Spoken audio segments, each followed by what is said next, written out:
So you're always thinking about your awareness of your community, awareness of your surroundings, and you always choose something that you hone into as like you want to solve, you want to be a part of that solution for that problem. For entrepreneurs that are on that journey, a lot of artists, that's what we do. We use our experience and we use our story and we use who we are as people to sell the products that we make. And so the products that we make can be anywhere from t-shirts to canvases to different things to jewelry to baskets, all these things that create commerce in our livelihood.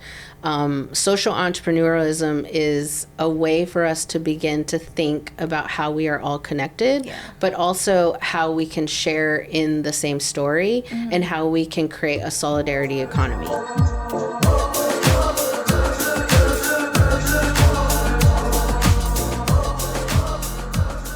Hello guys, I'm Nicole Watson. Welcome back to the Native Edge podcast. I'm glad to be here with my co-host and our guests, and I do have my co-host today. I'm way back here. It's Mikaela again. You guys haven't heard me in a while, but I'm back because we don't have our other co-hosts. They kind of got sick this morning, so couldn't make it. So Mikaela is doing 2-in-1 today. She's filming all of this, and then she's our extra co-host, so that's pretty awesome. But we're here because we have an awesome guest, and I'll go ahead and let her introduce herself. Yeah, hello. My name is Eunique Yazzie. I am from the Navajo Nation, Chinle to be specific. I'm from Chinle too. Really? Yeah. Oh, okay. We're going to talk about that. We're going to talk about it a lot now. I always meet people from Chinle, and I'm like, where do you come from? What side of the wash? Anyway. I knew we clicked right away. No, my first clan is Nanisht Ejutachitni. Second clan is Maidishkijni. My Chays are Totachitni, and my Nolis are Kia'anis. So, awesome. I grew up in that area. I graduated from high school from Chinle. But yeah, that's pretty much me in a nutshell. I feel like I have been, I've been rooted in different places, I would say, in growing up. And so I have a little bit of off the reservation, on the reservation experience. So I kind of grew up in South Dakota, Rapid City area among the Native community there, and then also in Provo, Utah, and then Flagstaff, and then we finally just landed in Chinle. Wow, that's awesome. So you've kind of been everywhere. Yeah. What year did you graduate? I graduated in the year 2000. 2000? Okay. Yeah. I graduated in 06. So, cool. And 6 years 6 years behind later. you. Yeah. You were what? When I graduated, you were a 7th grader. Yeah. That's awesome. I would have never known. To our age. I'm not that old, guys. I don't remember how old was I then. I know. No, it was definitely Chinle it seems to me whenever I talk about it and I meet other people from Chinle, it seems like it's a city or it's like a big place, and people will like ask me like, oh, it sounds like a big place because I know so-and-so from Chinle and like all these people are from Chinle, and I'm like, no, it's really small. It's actually really small. Yeah. And then like now, like I had no idea you were from Chinle, so kind of shows like how big it is, although it's a very small town. So that's pretty awesome. I grew up right across the street from Holiday Inn, so at the mouth of the canyon. Okay. Right before you get into like the wash, and then you start driving up to the outlooks. Awesome. I'm from the Watsons, so the Watson family. So, okay. Cool. Well, cool. I now know where you live. Yes, you do. That's all I had to say, and everybody knows where we live. All right. Well, Eunique, we're glad to have you here. So kind of like to get the conversation started, and if you could give us a little bit of your background, how it all started. Yeah. Oh my gosh, that goes way back. I feel like in moving around a lot, I felt that when we finally landed in Chinle, I went through my first culture shock. And I think culture shock and change has been a reoccurring theme in my life. And so when we moved back from like all these different cities and these places that had, access to different things that I became accustomed to, or it was just normal, things like the YMCA, like, oh, I want to go swimming. I'll go walk around the block and go swimming. When I moved back to the res, a lot of that was removed from my life. And I became I would say scared of the possibilities of like me not liking anything I was around. I was really, really like, where did that go? Where did this go? I can't do this. I can't do that. And I was really young. I was like at the end of my elementary school days. And so I remember finding some really great friends and beginning to connect with even my own family, which I didn't grow up around. And so I began to realize that the community was really strong and there was a sense of deeper understanding in who we are and where we come from.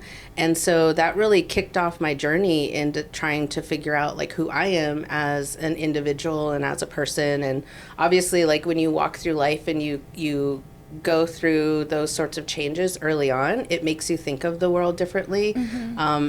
So I grew up in the community. My father was a minister. We, supported the community in all the ways that we could, as far as like creating events, creating Bible schools, doing like gatherings, doing artistic stuff. And I loved it. I loved it so much that I started to like run for all of my student council stuff and like the leadership stuff within my school. And back then, it's so funny because a few of my friends who I also see in the business world out and about, we would plan trips for ourselves because we're like, we can never get out of here and our parents won't take us out of here. We're going to do a school trip. Yeah, they were like, we're going to go spelunking. And people are like, what's spelunking? We're like, oh, where we go, like travel to New Mexico. Like we just planned like our whole, excitement for us being on the res. Anyway. It really got me used to understanding like how ideas can turn into something real if you bring others into them and bring them into the excitement and the joy of creating something together. And so we would do like prep rallies, we do dances, we do dance-offs, we do like, skits and like just all sorts of things. And I remember thinking like, this is the way I want to live, is expressing myself and doing those sorts of things.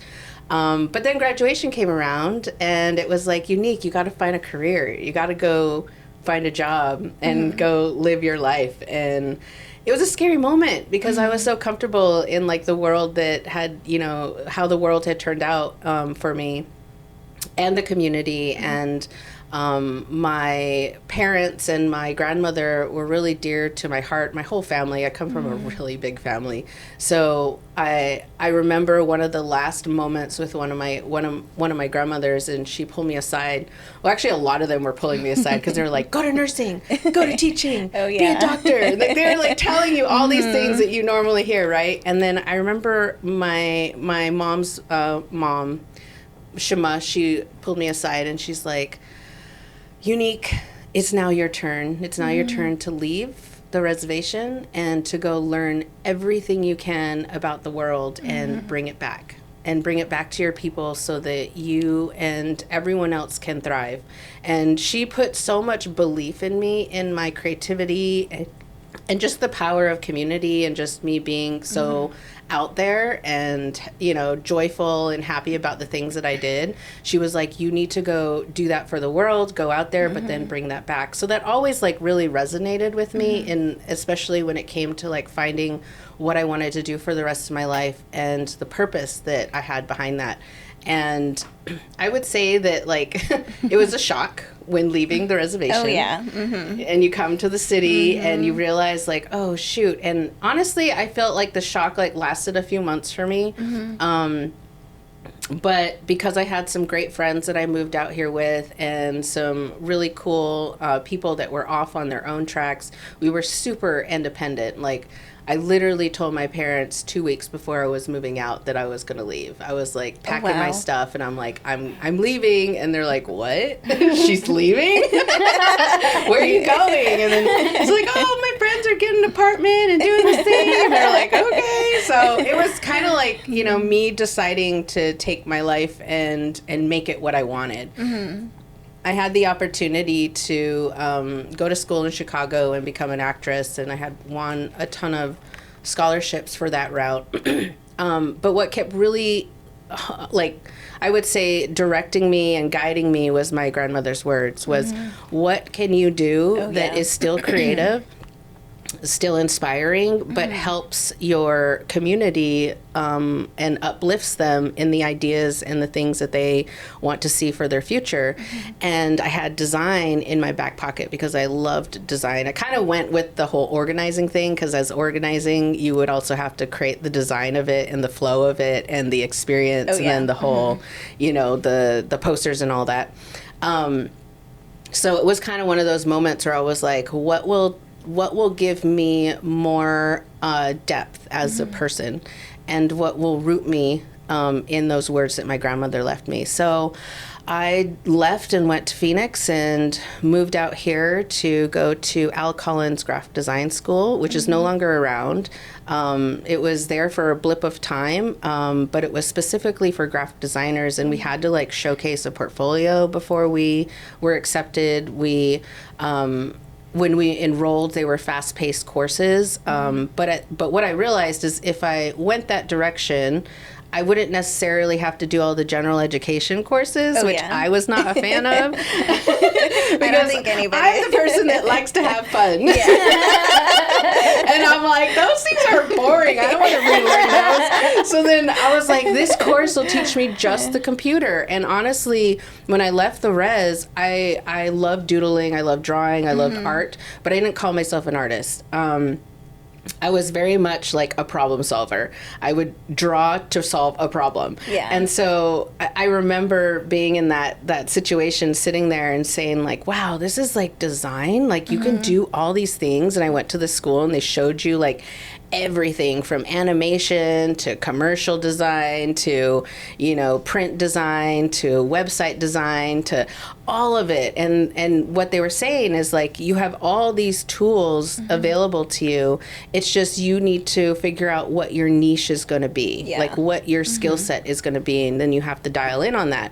So we learned a really old process of rendering and sketching and drawing out our ideas before we put them into the computer. Oh, wow. So it was like a whole process of like typography and layout and moving around things on a light board. We would draw and sketch things out, like our ideas, and then we would, and then once it was approved or once it was finalized, then we would take it to the computer and then we would do that exact layout in the computer, which saved a lot of time. Yeah. Like honestly, that was one of the biggest things that I remember learning from those courses. But as I was there, I got my AA degree, and this was what, 2002, and I no longer wanted to run after scholarships. I no longer wanted to like take loans to get my funding for the school. And at that time, and at that time, my schooling wasn't necessarily accepted for scholarships from the Navajo Nation because it was a vocational school and it wasn't a university. And so I paid the whole thing. Like I literally like just stacked up my own debt, which I do not recommend. And it's expensive. It's not cheap. It is not cheap. Like, and it's getting more and more expensive. So I remember thinking like, well, this is fast paced. I will get a degree and I will learn all the tools and maybe I can get a job automatically. About 2 years into that schooling, I saw a poster in our walkway in our college, and it was hiring, and it was at ASU, and I lived like right down the road from ASU, and my school was like a couple blocks down the way. And it was like, need a graphic designer, blah, blah, blah. And then, so I called and I got an interview like the next day. And I was like, okay, this is cool. Yeah. So I already had like a portfolio of things that I had been doing since high school, but then I was adding things to it in college. And when I brought it to the lady that I was interviewing with, she was so blown away because it was at ASU, but it was for like the food distribution and the food programs that they have on campus. And so they have like cafeterias, coffee shops, snack bars, everything that housed the food and the meals for the students that attended and the programs for them. And she was like, these are great. And I was really into coffee shops back then. That was like the 90s vibe, right? Yeah, it was. So I was drawing like coffee shop logos and menus, like, oh, this would be a cool menu. And this would be like, like just making up my own, projects. And she was like, this is exactly what we need. We need somebody that does these, and these. And she's like, when can you start? And I was so shocked because I hadn't gotten a job anywhere. Like, I hadn't even tried to apply. I was just, realizing that I couldn't do the loan thing anymore. Yeah. And I was like, I could start next week. And she's all like, really? And she's like, okay, well then you're hired. Wow. And she hired me on the spot. Wow, that's awesome. Yeah, it was kind of crazy how it all happened. And I really feel like she ignited something in me because she saw me. Right? She saw me, she saw what I was into, and she saw that I had the skills to back it up, and she was like, you're immediately hired. Oh, yeah. And then when she did that, I would say like a week later, she came to me and she's like, well, I hope you're getting settled in, but I actually hired you because I saw other strengths in you, in your resume, and like how, just the way you go about, introducing yourself and who you are. And she's like, I'm going to be leaving the company. And she's the marketing director. She's like, I'm going to be leaving the company, so it's going to be all under your belt now. Wow. And I was just like, what? It's all happening so fast. Yeah, I know. Like, I'm not ready for this. I'm like, chill. I was just hired to be a graphic. She's like, so you might have to train your new marketing director. I'm just here to create menus. I know. I was like, that was it. And all of a sudden, I got thrown into immersive learning. And so when I talk about immersive learning and what it has done for my creativity and my career path is that I had an AA degree. I went and found a job magically. I don't know how that happened. And then simultaneously going after my Bachelor of Arts degree, I had this job. And so while I was learning tools, techniques, and understanding resources and building out my business, it was almost translating directly into my job. And so I was learning and I was practicing simultaneously. Wow. And it was such a cool, like when I talk about it now, I really feel like that's how students should be, learning their careers and their work style, their habits, because there's a lot to process and systems behind the scenes. And so it wasn't just like, oh, I want to learn this and now it's in my piggy bank of knowledge. It was like, I'm learning this, but now I'm doing it day to day. And now I'm incorporating it into my work life. Yeah. And so I just kind of ran with that, and that kind of launched me into my career. I am lucky to say that I have not had any other job other than design. Wow. And that was 2003. Wow. That's pretty awesome to kind of hear how you went from the beginning to there. Not only that, how it like just happened, like that opportunity was just given to you and it opened so many doors for you. I think that's pretty awesome. And we hear similar stories like that, and that's when we know, like, oh, okay, this one's a really good one. It's going to be a really good story. Yeah, it is. Like everyone keeps telling me I should write a book because there are so many things and caveats and just things that I have just shifted my perspective around what was happening and owned it or decided to design from it. And so I think a lot of people, especially when you're coming from, communities that have really horrible poverty situations involved in them, or, there's a lot of trauma within our history. There's a lot of things that we're learning about ourselves, but there's a lot of things that we're unlearning as well. Oh, yeah. And so I felt like I was going through that process. And luckily, I worked at ASU for 7 years, and I was able to honestly like be my full design self. Like they kind of let me do what I wanted to do to create the brands and amplify the messages that they had. I did my own photo shoots. I would bring in people to do, the design of like the sets, and then I would design whole with the architects, because they were also really helpful in sort of teaching me the process of creating an experience. And so I would go in and we'd look at the guts of a room or a building or an establishment and say, this is what we want it to look and feel like. Can you mock up something so that we can present it and we can, win this bid? And so I would go in and completely mock up a fake environment based off of of a look and feel, or off of a look and feel that I think would sell to the students there. And so it was really cool to be able to bring in my sketching and my drawings and like to actually do like light board sketches. And then I would hand it over to the architect and he would be like, this is great. This is super technical. And he's all, we could actually use this. And then like they go off and they did their thing. And then from that, I would see the whole thing be built. Yeah. Like the whole storefront or the food experience or, you know, the restaurant that we were curating or the supermarket, the little storefront that we were creating.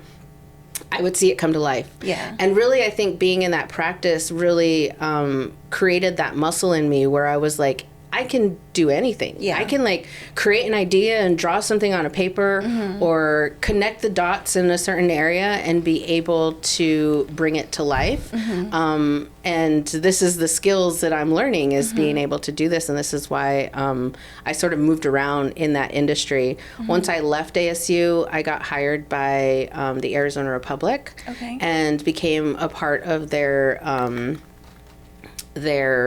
what was their team? It was a creative team that they would produce ads. So basically I was part of their transition team. I was brought on temporarily, I would say through like through a friend of mine who was part of a staffing agency, and she saw all the qualities, but then she was like, wait a minute, how much were they paying you? And I told her and she was just like, oh my God, why? And she's like, you need to be like leveling up. And for me, it was just fun, right? For me, it was just something work that I loved to do. But I was struggling. Like I wasn't making ends meet and I was definitely being undervalued. And so when I moved into the Arizona Republic, that was the biggest paycheck I had ever seen. Like it was a big jump in salary. And I realized that I was selling myself short, that I was doing things, you know, at a lower level, and I needed to be a bigger thinker about my quality of life. And so what happened is they hired me, and I think within like the first week, I love systems, by the way. So I would be tutoring people in this program called Quark Express. I'm not sure. No, I don't even know if anybody would know what that is, but it's from a long time ago before Adobe took over the whole thing. Quark Express was the layout program for print and design, and I was a guru of it. Like I was doing shortcuts and I was like figuring out how to automate it, and I just grew so accustomed to it that when I walked in, they told me that I was going to be converting Quark Express files to InDesign files. And I was like, oh, okay. And they were like, so you don't need to like rush. And she's like, just make sure you check these. And they had like a whole ad management system. And so I started going at it and I was like, there's got to be an easier way to do this.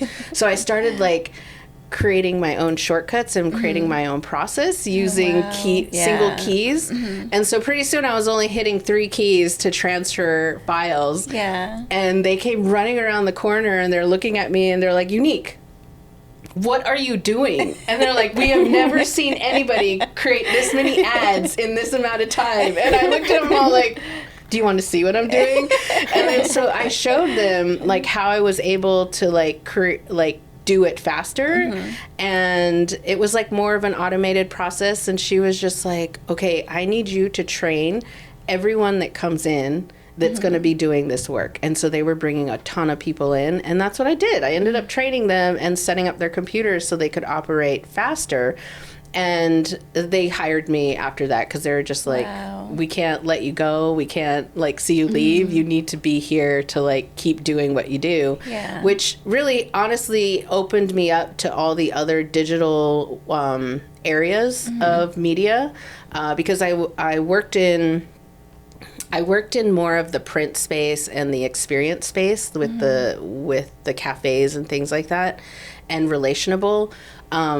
But then when I moved into Arizona Republic, it was very digital media. It was right when the newspaper was switching from print, and people were saying print was dead, and then they were all going to the website, and then they're creating their subscriptions.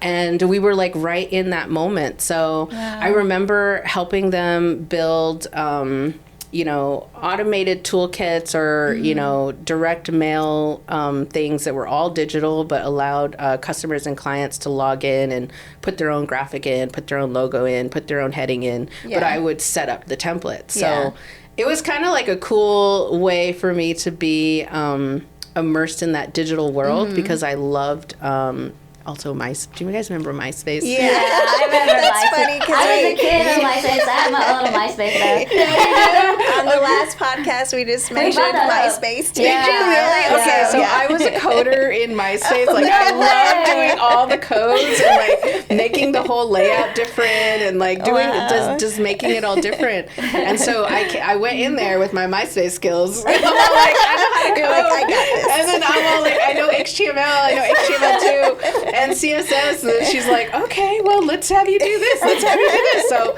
I lasted at the Arizona Republic for, I would say, another 7 years, working in their digital media print houses directly with their print crew and learning how to do plate management, color management, and pre-flight management, all that stuff. And it was really high-paced, fast advertising. And I think the fun part for me was coming up with concepts which would then grow beyond just direct mail, and then I would see them in commercials everywhere, and I'd be like, I drew that, I laid that out, I did that, and I'd be pointing to people just like, that's like a Honda commercial, and I'm like, that's me, that's my idea. And it was like, these maps, they had me do a map one time. It was like a huge fold out map. And it was so funny because the map was about like Arizona and all the trails you can take and all the routes you can go. And I started really like putting like detail in the Navajo Nation and all these other areas. And I was like, this is where you see this spot, and this is where you see this. This is Canyon Duché. Yeah, this is Canyon Duché, and this is Monument Valley. Like, I was showing them how to get there, and they said that they've never really known anybody that knows the land like that. So the map was like, that's why they wanted to highlight it on the commercial, is because it showed so much of Arizona. Yeah. So again, it goes back to like, I think my home and my land and like where I'm from is always incorporated into my work. Yeah. And one of the cool, honestly, I feel like whenever I tell this story and whenever I start talking about my past, I realize that I have always simultaneously worked in corporate America and have been doing work for my community in parallel. Yeah. And to me, it was just natural where I would create space. I would even go to my employers and say, look, there's a Native, organization that is here on campus, and they need support doing graphic design for banners and flyers and posters, and coming up with concepts like an art show, which there was a modern art show that we started together with some of the young students that I was working with, and we launched this whole emerging modern contemporary artists exhibit for Native peoples, because again, as a modernist, I'm very much like, I want to show my work, but it's not going to have like your traditional feather on it, or like, it's not going to be traditional. It's going to be coming from me in my own perspective. And it might be anime. It might be anime. Yeah. So it was cool because like those sorts of things really helped me develop that parallel life where I always, whenever I joined a job, I would be like, look, my community means a lot to me, and it's work that I do on the side, and you'll get to experience it because I will introduce it in different ways, but it's something you cannot tell me that I cannot have. Like, you can't say that I don't have time for that, or you can't, it's almost like I don't want them sucking the life out of me, and corporate America can do that. And so when I show them like, this is the other side of my life, they're really accepting. Like they became really accepting and open, and they almost like shared in the moments with community and brought different elements in. But yeah, that's kind of, after Arizona Republic, I actually had my son during that time. And he's 18 now. Oh my God, that was such a long time ago. Well, my son is going to be 18 in or no, 17 or 18. One of them. He's older. He's older now. Yeah, you stop counting after like 16. December. He's a senior, so I'm like, yeah, they grow fast. But wow, that's awesome. That's pretty cool. Yeah, and I was a single mom. You know, I had the career. I was the corporate girl. I didn't know that was a whole term, but I guess people, like, if you're in corporate America and you're constantly that you're a corporate girl, and I would be like, wow, I didn't think of myself as that, because I've always carved out my own niche in every company where they gave me the flexibility and the power. They empowered me. They empowered my skill sets and my ideas. And they said, Eunique, that's a great idea. You run with that. And I'm like, okay, I'll take the baton. And so, like, again, being very empowered in my surroundings, being trusted, and being in communication fields, I felt like that's what really helped me steer my career more into the community area. Okay.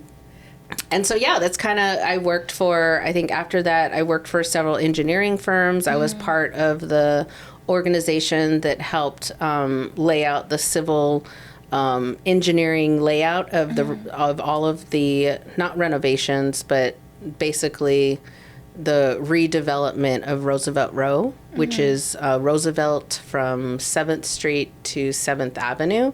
And I saw what it was going to change into before it changed. Oh, wow. So I was like on these teams that really gave me insight into what was going to happen in the future. And I was communicating them to the community or drawing maps or doing things, with that engineering company. And obviously didn't realize that later on down the road, I would actually have like a gallery in Roosevelt Row or, be able to start up something in that space. But it was kind of cool to have that background on it. Yeah.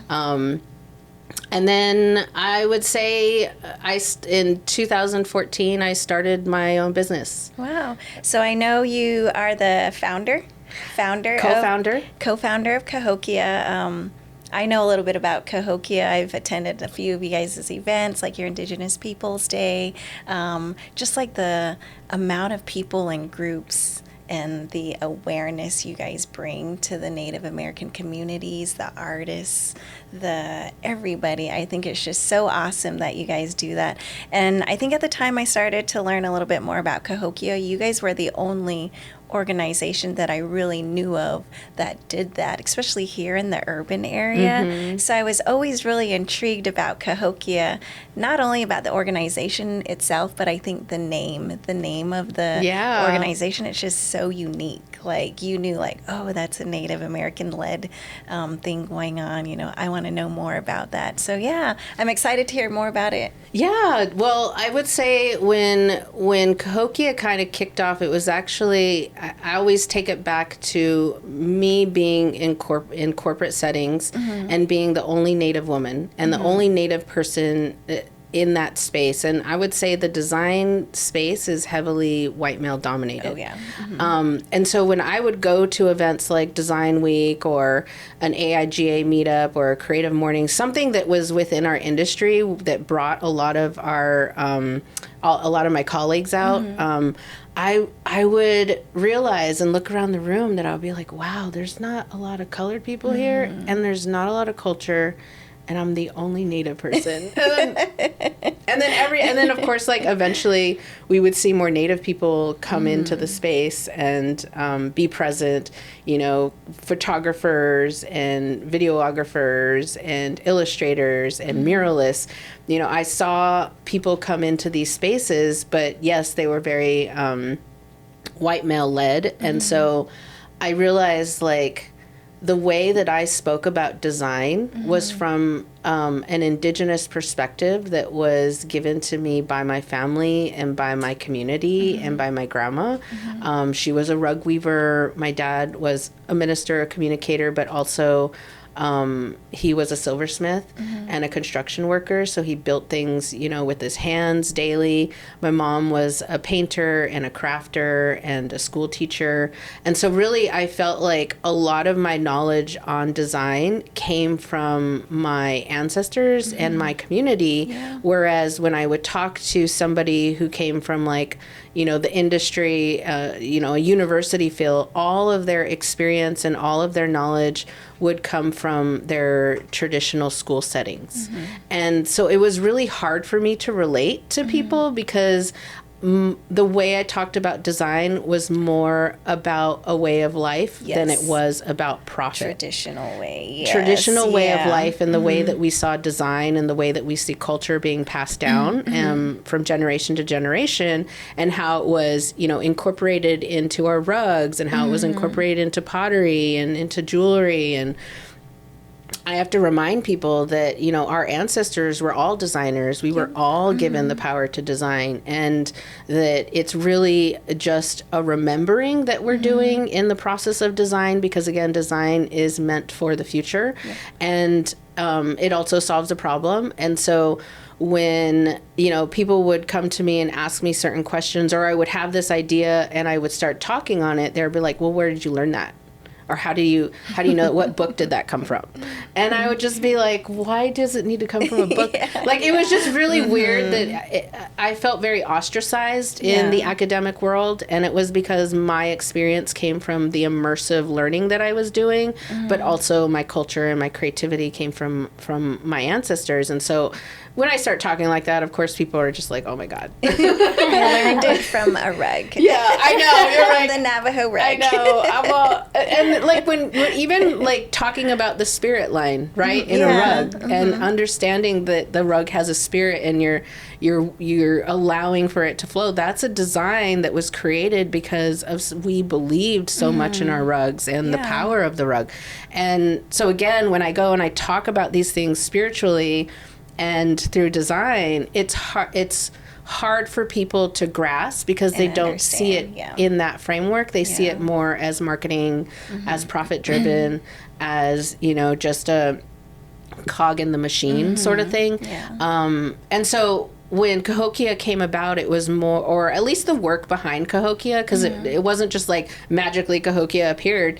When I left my job at the engineering firm, I decided to start my own business, and I sold my car. I just ditched a lot of things because I was like, I'm going to minimize and I'm going to live a small life. And I moved to downtown Phoenix, and this was like 2014. And I was like, I'm going to get to know this area. And so I was riding my bike everywhere. You would see me riding like back and forth, getting on the light rail, going all over the place. And I remember thinking like there's, for me to be able to launch my own business and live off of my skill set, there's business acumen that I have to, I knew how to run after proposals and do like, RFQs, SOQs, like all these different, terms that you have out there in business and how you run after contracts. I just had never put that to use. And so this was the time for me to do that. And also like looking at the design field, like where can I plug in? And so that really started my journey in understanding how to do business for myself. I had been a person who loved the system world. Again, I come from like a systems-based thinking, and I would always try and figure out how to make systems better. And for me, being a Native woman, like I'm at the bottom of this giant hierarchy of America. I'm like down here. I'm like, gonna figure it out. I know. I'm like, I'm gonna figure out how to go here. I'm gonna here. Just right there. Like that's all I need. Like I don't need a lot. I just want to have a good quality life. And so I really started honing into understanding my financial gaps, understanding like, where I needed to put strategy into, especially when finding clients. I started leaning into like my artistic side of myself because again, I never called myself an artist. I was always a designer. I would tell people, be like, oh, you're so creative. You're such an artist. And I'm like, no, I'm a designer. I solve problems. But then eventually, like, I came back around and I was like, artistry for me was something that I needed in that time frame because I needed a way to express myself and all the frustration that had led to me leaving the jobs that I had left. And it was really heartbreaking because a lot of the jobs are things that I didn't want to leave, but I was either forced out of, or I got really, really sick because I couldn't, there was just so much stress and so little quality of life. And so when those things happened, I realized I need to take my life back into my control. I need to find that balance, and I need to find who I am, who is unique, and what story does she want to tell. And so I started writing. I started doing poetry and I joined a group called Mujeres del Sol, which those women, a gathering of Black and brown women that supported each other and our expressions. We sat with each other, and they were the ones that encouraged me to open up and become vulnerable on the stage. And so I would be invited to perform and create, again, experiences. And we would do readings. We would do all sorts of things. But I think what it really did is it allowed us to connect with the community in a very, I would say, a very emotional way. And that vulnerability really helped me understand, like, who I am as a person and as a mom. Yeah. Oh, yeah. Yeah. And that's a lot awesome. of crying on stages, a lot of, like, people just looking at me like, what? And you have to go through all the tough to get to where you are today, too. And it's never easy to start something really big. So now you're at Cahokia. So what is Cahokia all about? So Cahokia, obviously, when I had joined the board, the Roosevelt Road Community Development Corporation Board, which is in downtown Phoenix. Everybody saw me riding the bike over and over again. They finally stopped me, and they're like, Eunique, do you want to be on the board? You look like you want to be on the board. I'm all like, yeah, I want to be on a board. I've never been on a board. You're like saying hi to them every day, ready for it, every time you knew they were coming out. Yeah. I'm over here, like, in a sketchbook, like, drawing out this idea and these, like, little thumbnails, and then people are talking to me, and I'm all like, sure, it sounds fun, okay. Yeah. So then I joined the board, and that was the year 2019.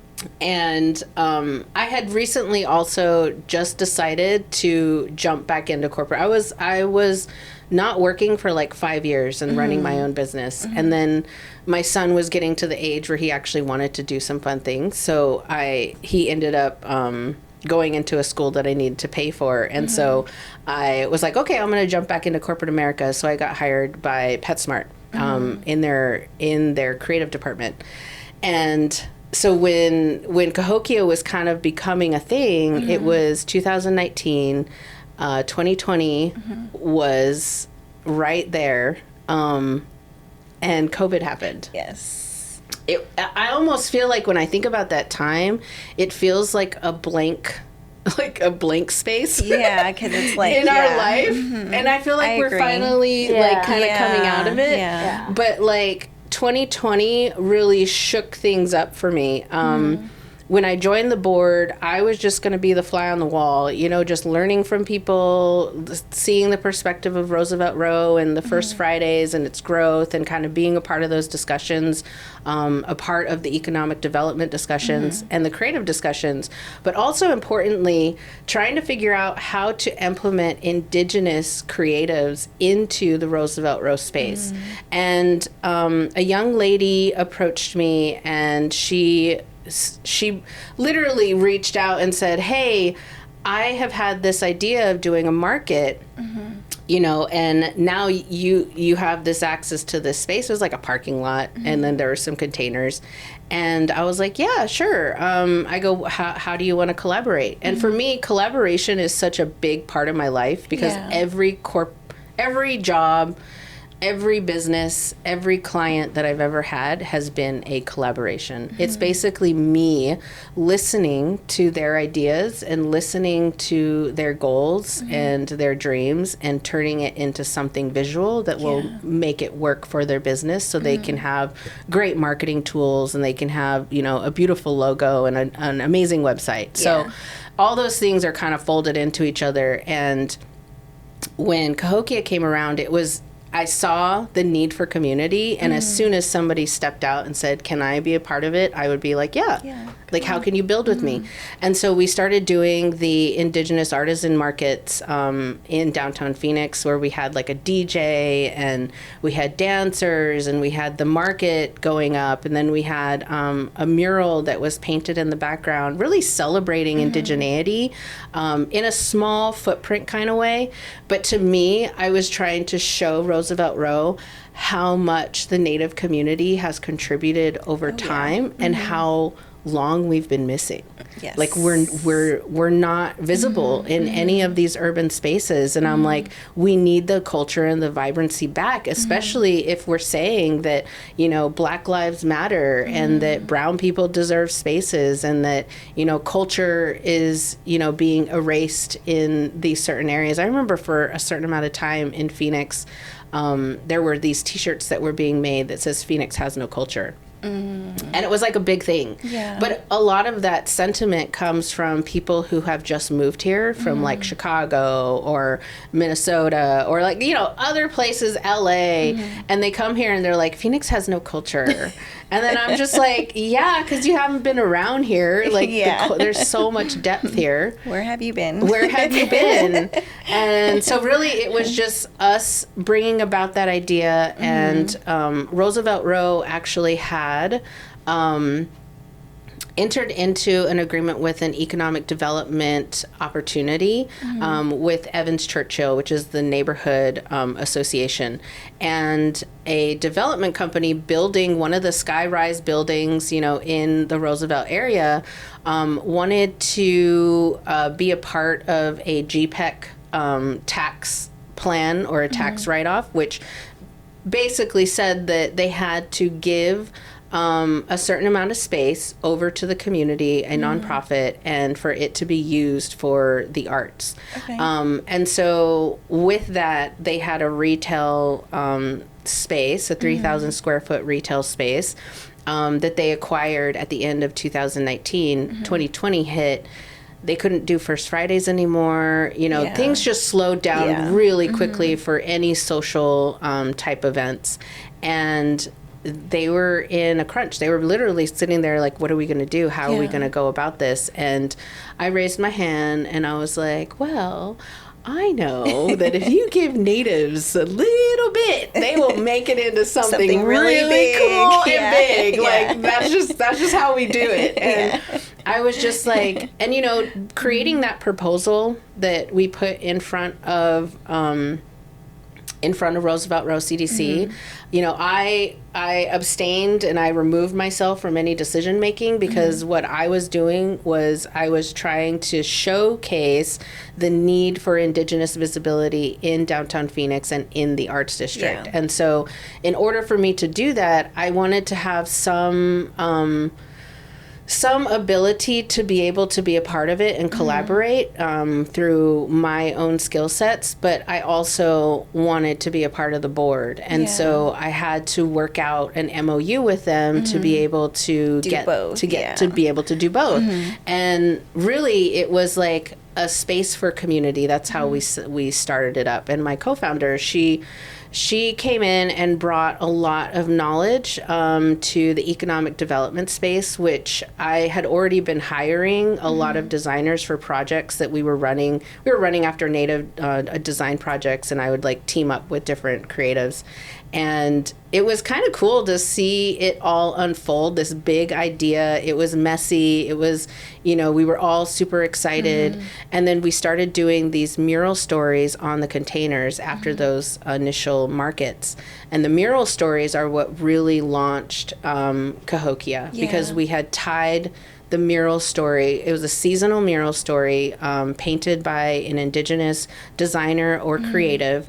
And we wanted them to be emerging, meaning that they had never painted a mural before. Yeah. And so they went in doing that whole thing. And that's kind of, Cahokia kind of birthed itself from that mindset of where can we build when you start with the creatives first and putting their input and their design perspective into the creation of a space and how it's going to be used. And so I remember there was a friend of a friend who was sitting with us who's from the Midwest, a tribe in the Midwest. And he was like, you know what? He goes, if I ever had a space like this or like a co-create space or something with this same idea, he's like, I would call it Cahokia. And then I was like, what do you mean Cahokia? And then like I had never heard of it. And he, you know, they start telling the story, we start doing the research, and we find out that Cahokia is a real place and time. Yeah. And the name itself brings back the idea of how migration worked among Native peoples in the Americas.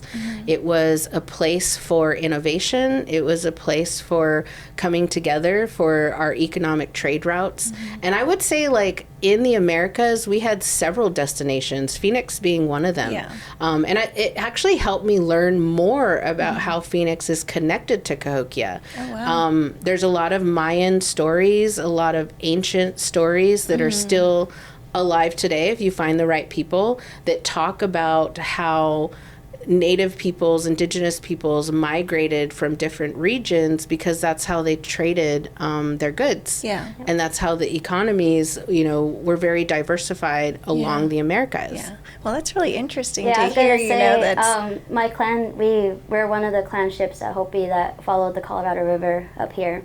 So on our way up, there was like a group of us, right? So the other group that was with us was the Atum. We were all the same people, but then they were like, okay, we're going to stay here by the water, because remember there used to be huge rivers that used to come through here before they were dammed. And so then they decided to stay here, and they said, okay, we're going to keep journeying up this way and see what's up here. So we end up at Hopi, and that's when we meet our creator, Masao, and he tells us to go on our whole migration. So that's why we leave all kind of ruins in, like, Colorado, Utah, New Mexico, Arizona, California, like, and it goes all the way down. And so the language for us, like the general area, is like Yudos Azteca, because we can still talk to the other natives down there too in Hopi. We can almost have like a full conversation. Like the same dialect and the same... It just sounds a little bit different, but there's a lot of similarities in our culture too. It's pretty cool. It is really cool, and I think Cahokia and the knowledge of Cahokia and what it was is not being talked about enough, because it existed in pre-colonial times, meaning pre-Spanish, pre-European, and it existed and it thrived because I actually got to visit Cahokia last year and do a whole tour in that space and learn about the culture there. And sadly, it's disappearing. And a lot of people are trying to claim it for their own. Like the Boy Scouts came in and tried to destroy it and make it their own city. And so when you think about how history in time has always been something that somebody tries to reclaim and erase the original, stories, I almost feel like when we named Cahokia, it was in the spirit of having that coming together to thrive, but also to share knowledge and share resources, to be able to build together again. And it doesn't matter what tribal community you come from. It doesn't matter what Indigenous background you have. If you're a person that's on your journey and learning about who you are as an Indigenous person, then we welcome you into the space, because we want to be able to share those same sentiments, because I was also in that state, earlier on in my life, and so I'm learning who I am by being with community. Yeah. And so in that sense, how would one entrepreneur get involved with Cahokia? What would they need to do?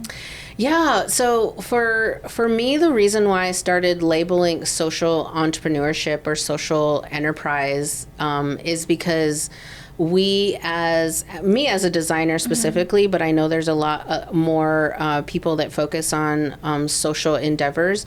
It's the fact that we use our businesses in a way that we're trying to create social change with the work that we do, whether it's through consulting or creating art. I mean, I've even heard of, organizations that do resale of products that have been trashed, and they take it back out and they try and resell it at a lower rate. That's a whole a process of social entrepreneurialism. People that are going into vintage shops and buying things and then reselling them, right? That's also another version of social entrepreneurs. So you're always thinking about your awareness of your community, awareness of your surroundings, and you always choose something that you hone into as like you want to be a part of that solution for that problem. So I would say, like, for entrepreneurs that are on that journey, a lot of artists, that's what we do. We use our experience and we use our story and we use who we are as people to sell the products that we make. And so the products that we make can be anywhere from t-shirts to canvases to different things, to jewelry, to baskets, all these things that create commerce in our livelihood. Social entrepreneurialism is a way for us to begin to think about how we are all connected, but also how we can share in the same story and how we can create a solidarity economy. So again, it goes like deep into talking about all of that stuff. That could be a whole different conversation. I was gonna say, like, when you talk about history, one of the cool things my friend found out from her dad was that he was watching a History Channel, and he was like, yeah, they just discovered a Mayan pyramid in Michigan, and it was covered up in all like the debris and all that. And so then, but the reason why they could connect it to a certain like Mayan group was because of a blue pigment, and that blue pigment actually attracts clouds. And they're attracted to this like blue pigment, but you can only find it at the bottom or somewhere in Mexico. So it's really cool. Like it's the same sort of glyphs, the markings that are left behind in Cahokia look very much Mayan, and we kept saying that when we were walking around, like, these look really Mayan. And then the stories that it told was, so Cahokia, in the language of that area, from what I know, Cahokia means where the geese go. So if you think about, why would people need to know that, right? Like, where the geese go and are we following them? It's because the lands in the Cahokia area were rich and fertile, and they were so good for corn growing. And so they had huge amounts of crops out there, and that's why people came up, was to get that food and to be able to be a part of that. So again, when you think about entrepreneurs today that are living in the digital world, or as Navajo we call the glittering world. I've never heard that till now, but that's awesome. I mean, I call it the glittering world because I like glitter. I know. Well, and it's also like, when you think about all of our electronics, our computers, our phones, they're all made out of crystals. They're all made out of rocks. They're all made out of minerals. And so when you think about the glittering world, that's how we're connecting to each other. And of course, you could probably have some traditionals like call me out on that, but that's just my perspective as an artist. It's innovative. I know. I'm just like, an innovative world. Yeah, it's guys. an innovative world. I know. I am at the precipice of innovation, and sometimes people will like rein me in, like, no, you can't do that, and I'm like, but why? But it's hard. It's hard, but I mean, that's why we are where we are today. It wouldn't, for all of that, we wouldn't be here and we wouldn't be doing what we are. So that's pretty awesome. And so as far as Cahokia, you guys are doing a lot of great things. You guys are bringing in a lot of entrepreneurs, especially in the Native American field, which is really awesome. So I know just recently you guys had your Indigenous Peoples Day. Do you guys have any other events that you guys have coming up or would like to promote? So we have an event coming up with Local First. It's called Fall Festival. It is on November 8th. It starts at 10 a.m. in the morning and ends at 4 p.m., but it's another market. And what they've done is they've included Cahokia and several other cultural organizers and given us space to be able to curate our own little market area in the festival. And so we're really, this is our second year doing it. They've asked us to bring on cultural performers and to sort of brand our space. So honestly, I feel like we're really excited about the market stuff because the market is the way that we recruit a lot of our collaborators, especially when we see that they are wanting to lean into building something with other people. So the collaboration aspect, there are people out there that are looking for collaborators because they don't want to do this alone. They want to do it with a community. And a lot of natives operate like that. And so it just finding your right community, the groove that you fit in, the people that know design, the people that understand the market that you're in. And that's how we're really able to build with each other, is creating that reciprocity and creating the social value and creating the uplifting. Yeah, all right. Well, that's good, and I'm pretty sure the audience, they really appreciate that too. And again, out, to our audience, if you guys would like to get in contact with Cahokia or Eunique, then I'm pretty sure she has some social media handles, but we're kind of nearing our end of time here. Eunique, do you have any last words for our entrepreneurs out there? Or advice? I would just probably lean on the advice thing. I wrote something out because I think it leans into a lot of this, but the biggest thing is design your life. If you have an idea and you're sort of scared of launching it, tell people about it. Talk to people, find those collaborators, find those people that will see your idea as a great idea and propel you into the next step of what your great idea would look like if it became reality. And when you find those people, I think it's one of those things where, especially from my grandma, never compare yourself to anyone else, right? And that's the thing that I've taught myself over time, is never compare yourself to anyone else, because who you are is who the creator made you to be, and all the skill sets and all the stories and all the things that have put you together. You're a unique person. You can stand out and you can be in control of how your life turns out by just making a change, making a decision and going a certain way. Yes. Well, thank you, Eunique. You have a really great story. I'm really glad we're able to bring you here on the show. You have a lot of knowledge that you shared today with our Native community, our entrepreneurs, that I think will be very beneficial, not only now, but in the future. And I just want to say thank you for everything that you do for our Native people. It does not go unnoticed, and you're doing an awesome job. So thank you for that. Yeah, I appreciate that. Keep supporting those entrepreneurs. And like I said, Eunique, I'm pretty sure she has some social handles that you can follow.